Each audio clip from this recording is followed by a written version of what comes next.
told you where he would go. Joe Biden, the minute he walked onto that stage, was horrendous. Not because of anything. He knows this, Chuck Schumer knows this, Nancy Pelosi knows it, Bernie Sanders knows it, but they've all lied. So we the people, they have lied. And I did a show a few weeks ago explaining this and explaining that he's in the fifth stage of 7 stages of dementia. Here we have even NBC News. As Biden memory issues draw attention, neurologists weigh in. And, of course, the neurologists are saying things that NBC wants them to say, which is, not remembering names and things like that. That's typical with old age. But now the media, slate, Biden must drop out. Here's how Democrats could replace him on the ticket. They have 3 ideas. Politico, here's how Democrats could replace Biden. They have a few ideas. Here we have the Congressional Research Service from 2020 talking about secession and all the rest of it. The only way Joe Biden leaves, given the time right now, to the convention is if he decides not to run. That is, he can stay in the presidency but announce he's not going to run, and then at the convention, the delegates are free to select another candidate. But let me be abundantly clear about this. If Joe Biden is not the nominee of the Democrat Party, that means all those people who voted in all those states and all those primaries will have been disenfranchised. We've all been lied to. Biden, his all been lied to over and over. The Democrats public. And the media, why believe them now? And the media allowed us to reach this point. It is diabolical.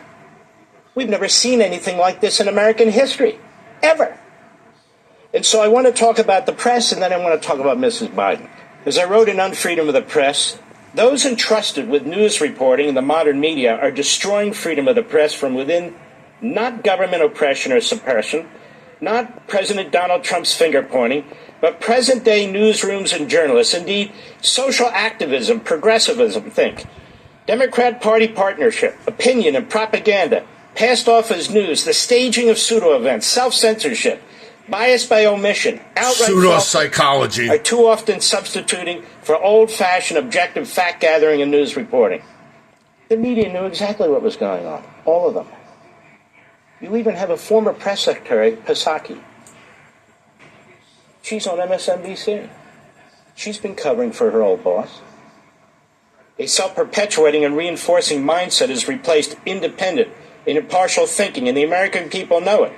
Thus, the credibility of the mass media have never been lowered. It bears remembering that the purpose of a free press, like the purpose of free speech, is to nurture the mind, communicate ideas, challenge ideology, share notions, inspire creativity, and advocate and reinforce America's founding principles. That is, to contribute to a vigorous, productive, healthy, and happy individual and to a well-functioning civil society and republic. And moreover, the media are to expose official actions aimed at squelching speech and communication. But when the media function as a propaganda tool for a single political party and ideology, they not only destroy their own purpose, but threaten the existence of a free republic. Communism. Now, this is not a mistake. This is an ideology that pervades the modern American media. It is one that's being taught in our journalism schools.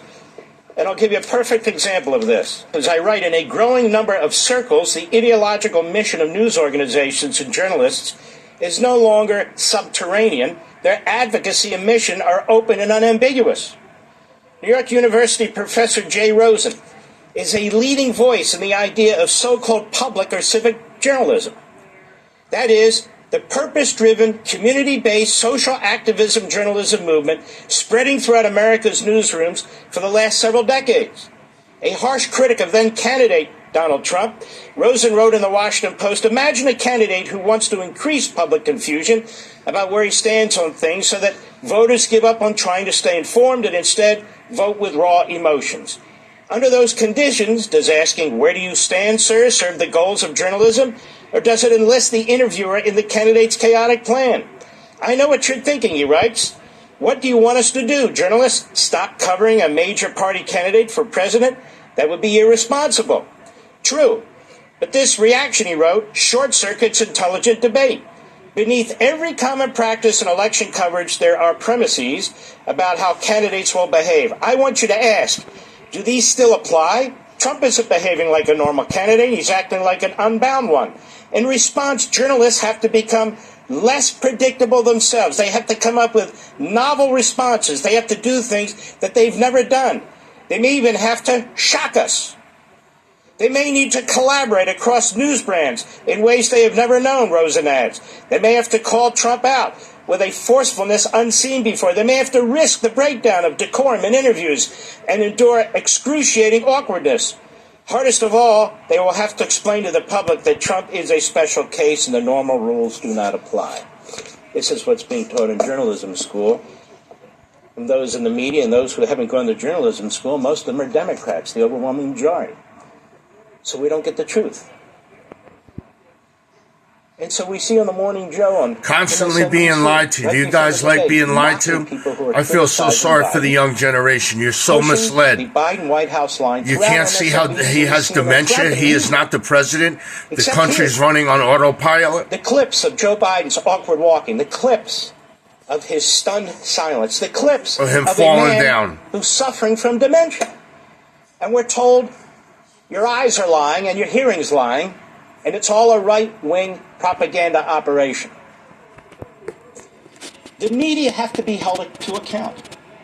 Never before in the history of the country has we ever been at an inflection point like this, where they have covered and lied, purposely lied. MSNBC, NBC, ABC, CBS, CNN, all lied to you about the condition of Joe Biden, his handlers, Jill Biden, who's running the country. It's on autopilot. Tony Blinken's lying. The Homeland Secretary Mayorkas lying. It's horrible what's going on. They're flooding our country with immigrants. They're flooding our hospitals. They're flooding our social service. What little resources we had are being used for migrants instead of U.S. citizens or veterans. They're taking all the illegal migrants and housing first and leaving the veterans and the regular homeless people on the street. Now they want to send drug addicts to jail and not build any kind of shelter for them or rehab for them. All right, America, let me know what you think. Like and subscribe, please. Comment. Give me some comments on what you think about Joe Biden. Please comment. Let me know what you think. And follow me on Twitter. Joe Mafucci, bye.